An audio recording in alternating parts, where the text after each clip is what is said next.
Hello friends, இந்த craft வந்து already பண்ணியிருக்கோமா இல்லையான்னு எனக்கு தெரியல.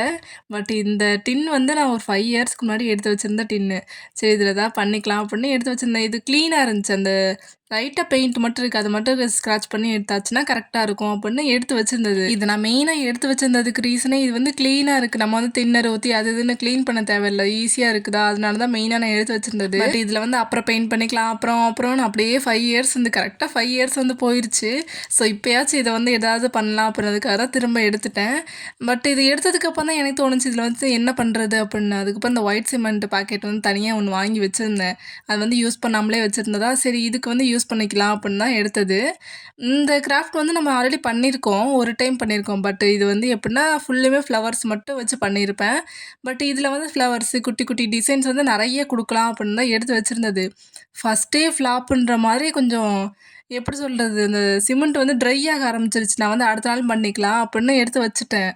அது ஃபுல்லுமே கட்டியாகி அதுக்கப்புறம் அதை வந்து மிக்சரில் போட்டு பிளெண்ட் பண்ணி அது ஒரு ஒரு மாதிரி ஷேப்பில் போயிடுச்சு. அது நல்லாவே இல்லை. அதனால தான் இதை வந்து இந்த டாப்பில் வந்து அந்த ஸ்பேஸ் மாதிரி இருக்குல்ல குட்டி குட்டியாக, அதில் வந்து கொடுத்துக்கலாம். அது வந்து அன்ஈவனாக இருக்குல்ல, அது வந்து ஈவனாக சேஞ்ச் பண்ணிக்கலாம் அப்படின்னதுக்காக தான் இதை வந்து கொடுத்துட்டேன். அப்புறம் இதை வந்து ஃபுல்லுமே டாப்பில் வந்து எல்லாமே பேஸ்ட் பண்ணதுக்கப்புறம் உள்ளேயுமே கொஞ்சம் ஊற்றிக்கிறேன். ஏன்னா இது வந்து இந்த ஹோல்ஸ்லாம் ஏதாச்சும் இருக்குமா எனக்கு கன்ஃபார்மாக தெரியல. சரி இருக்கட்டும், எதுக்கும் ஒரு சேஃப்டிக்கு இருக்கட்டும்னு இதுலேயுமே கொஞ்சம் ஊற்றிக்கிட்டேன். நெக்ஸ்ட் வந்து நெக்ஸ்ட் டே, இது இப்போ நான் பண்ணிட்டு இருக்கிறது வந்து நெக்ஸ்ட் டே நல்லா ட்ரை ஆனதுக்கப்புறம் டாப்பில் கொஞ்சம் கொஞ்சம் ஸ்பேஸ் இருந்த மாதிரி இருந்துச்சு எனக்கு. அதனால வந்து சரி பண்ணிக்கிட்டேன். நெக்ஸ்ட் இன்னொரு பவுலில் வந்து கொஞ்சமாக மறுபடியும் ஒயிட் சிமெண்ட் எடுத்துக்கிறேன். இப்போ வந்து க்ளூ ஆட் பண்ணிக்கிறேன்.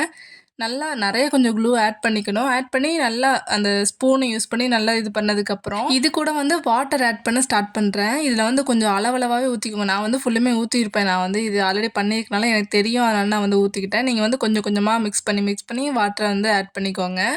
ஸோ நல்லாவே இந்த மாதிரி பண்ணதுக்கப்புறம் கையில் வந்து எடுக்கிற பதத்தில் இருக்கணும். இந்த மாதிரி பண்ணி எடுத்துக்கலாம் ரவுண்ட் ஷேப்பில். நெக்ஸ்ட் வந்து இதுலேருந்து குட்டி பீஸை வந்து தனியாக எடுத்து வச்சுக்கிறேன். அதில் வந்து ரவுண்ட் ஷேப்பில் வந்து இப்போ சேஞ்ச் பண்ணணும். லைட்டாக வந்து தண்ணியாக இருக்குது, அதுதான், வேறு ஒன்றும் இல்லை. நெக்ஸ்ட் வந்து இதில் க்ளூ அப்ளை பண்ணிவிட்டு இந்த ரவுண்ட் ஷேப்பில் மேக் பண்ணி வச்சுருந்தாலும் அதை வந்து ஸ்டிக் பண்ணிக்கிறேன். இப்போ வந்து ஒரு ஃப்ளவர்ஸ் தான் மேக் பண்ண போகிறோம். ஒரே ஒரு ஃப்ளவர் தான் மேக் பண்ண போகிறேன். சென்டரில் ஒரு ரவுண்டு, நெக்ஸ்ட் வந்து குட்டி குட்டியாக இன்னும் அதை சுற்றி கொடுத்துக்கிறேன். நெக்ஸ்ட் வந்து ஒரு பெரிய ரவுண்ட் மாதிரி கொடுத்துக்கிறேன். இப்போ அதோட டாப்பில் 2 சைட்லையுமே லெஃப்ட் அண்ட் ரைட் சைடில் வந்து குட்டி குட்டி பால்ஸ் மாதிரி ஸ்டிக் பண்ண அந்த நான் வந்து இதுக்கு வந்து போலார் பியர் தான் மேக் பண்ணலாம் அப்படின்னு நினச்சேன். அதுக்கப்புறம் அதெல்லாம் வேணாம், அது ஏற்கனவே ஒயிட்டாக தான் இருக்குது, ஒயிட் கூட ஒயிட் அடித்தா ஒன்றும் தெரியாது. அப்புறம் இந்த ப்ரௌன் கலரில் பியர் இருக்கும்ல கரடி குட்டி, அந்த மாதிரி தான் மேக் பண்ணியிருக்கேன். நெக்ஸ்ட் வந்து டாப்பில் அந்த இருக்குல்ல, அது வந்து கேரட்டு, அதுக்கு எல்லாமே டீட்டெயில்ஸ் கொடுத்ததுக்கப்புறம் ரவுண்ட் ஷேப்பில் வந்து சைடில் ஸ்டிக் பண்ணிக்கிறேன். அது வந்து வேறு ஒரு இதுக்காக பண்ணி வச்சுருக்கிறது. இப்போ இந்த டோனட்லாம் இருக்குல்ல, அது மாதிரி மேக் பண்ணியிருப்பேன். அதுக்கப்புறம் ஸ்ட்ராபெரியெல்லாம் கொடுத்துருப்பேன். ஸ்ட்ராபெரி அந்த இது மேக் பண்ணுறதுக்குள்ளே ஒரு வழி ஆயிடுச்சு, அந்த க்ரீன் கலரு. நெக்ஸ்ட் வந்து இன்னொரு ரவுண்ட் ஷேப்பில் வந்து கொடுத்துக்கிறேன். இது எல்லாமே நான் வந்து எப்படி பண்ணேன் அப்படின்னு காமிச்சிருக்க மாட்டேன். பிகாஸ் இது வந்து சும்மா நீங்களே நார்மலாக ஏதாவது ஒரு பிக்சரை பார்த்து நீங்களே பண்ணுறது தான். ரேண்டமாக நீங்கள் ஸ்டிக் பண்ணிங்கனாலே அது வந்து கரெக்டாக தான் வரும். நெக்ஸ்ட் வந்து செர்ரி தான் பண்ணியிருக்கேன். செர்ரி இல்லாமல் நம்மளோட கிராஃப்ட் வந்து இருக்காது, அதனால வந்து இதை கொடுத்துக்கிட்டேன். அதுக்கப்புறம் இதோட டாப்பில் வந்து ரேபிட் இருக்கிற மாதிரி தான் கொடுத்துருப்பேன்.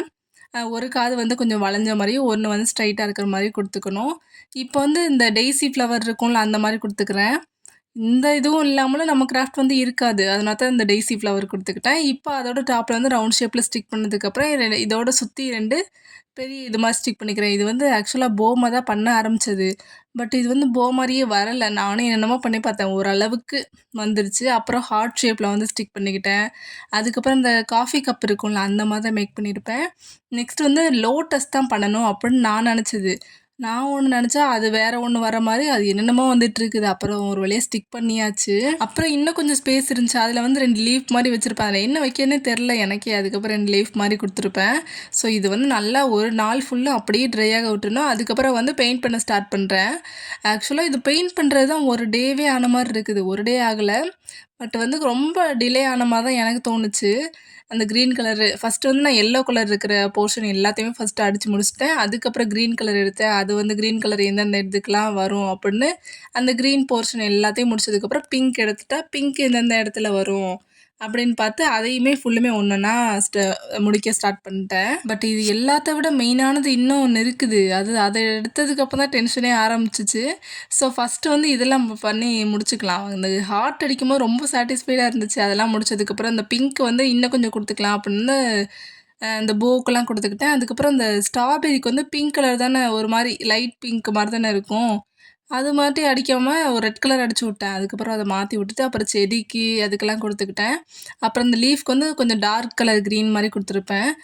நெக்ஸ்ட் வந்து இந்த பியர் அதுக்கெல்லாம் என்ன அடிக்கிறதுன்னு எனக்கே தெரியல. அந்த ப்ரவுன் கலர் வேற என்ட்ட இல்லையா, அதனால ஏதோ ஒண்ணு கலக்கி அடிச்சுக்கலாம் அப்படின்னு விட்டாச்சு. அதுக்கப்புறம் இந்த ஆரஞ்சுக்கு வந்து இந்த மாரி குடுத்துக்கிட்டேன். அதுக்கப்புறம் அந்த பெயிண்டிங் ஒர்க் எல்லாமே முடிச்சதுக்கப்புறம் டீட்டெயில்ஸ் குடுக்குற ஒர்க்கெல்லாம் ஸ்டார்ட் பண்ணிட்டேன். அந்த காது இந்த மாரி இடத்துக்குலாம் டீட்டெயில்ஸ் குடுத்துக்கிட்டு, ஸ்ட்ராபெர்ரில வந்து குட்டி குட்டி டாட்ஸ் இந்த மாரி எல்லாமே குடுக்க ஸ்டார்ட் பண்ணியாச்சு. இதுக்கப்புறம் தான் மெயினான ஒண்ணு ஆரம்பிக்குதுன்னு சொன்னேன்ல, அது இதுதான். இந்த பெரிய ப்ரஷ் வச்சு டாப்ல அடிச்சு முடிச்சாச்சு. ஆனா, சின்ன ப்ரஷ் வச்சு தானே இந்த கீழ வந்து ஸ்பேஸ் இருக்கிற இடத்துலலாம் அடிக்க முடியும். பெரிய ப்ரஷ் வச்சு அடிக்க முடியாது. ஏன்னா, அந்த டீட்டெயில்ஸ்க்குள்ளலாம் போயிரும். அந்த பிக்சர்ஸ்குள்ளலாம் போயிரும். அதனால என்ன பண்றதுன்னே தெரியாம சின்ன ப்ரஷ் வச்சு அடிச்சா, ஒரு 1 மணி நேரம் அடிச்சுட்டு இருக்கேன். பெயிண்ட் பண்ணிக்கிட்டே தான் இருக்கேன். அந்த அளவுக்கு இந்த குட்டி ப்ரஷ்ஷா அதனால ரொம்ப டிலே ஆயிருச்சு.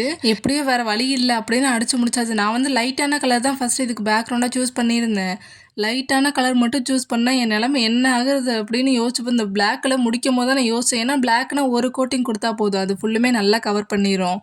அதுவே லைட் கலர் குடுத்தா நம்ம 2 கோட்டிங் அடிக்கிற மாரி வரும்ல அப்படின்னு யோசிச்சுட்டு எவ்வளோ பெரிய நல்லது பண்ணியிருக்கோம் அப்படின்னு நினச்சிட்டே பெயிண்ட் பண்ணிட்டு இருந்தேன். ஒரு வழியா இதையும் முடிச்சாச்சு. இதை வந்து பென் ஹோல்டராகவும் யூஸ் பண்ணிக்கலாம். அதே நேரத்தில் பிளான்ட் ஹோல்டராகவும் யூஸ் பண்ணிக்கலாம். ஏன்னா கீழே வந்து நம்ம ஒயிட் சிமெண்ட் தானே கொடுத்துருக்கோம். ஸோ இந்த கிராஃப்ட் உங்களுக்கு பிடிச்சிருந்துச்சுன்னா மறக்காம சப்ஸ்கிரைப் பண்ணிட்டு லைக் பண்ணிக்கோங்க. பாய்.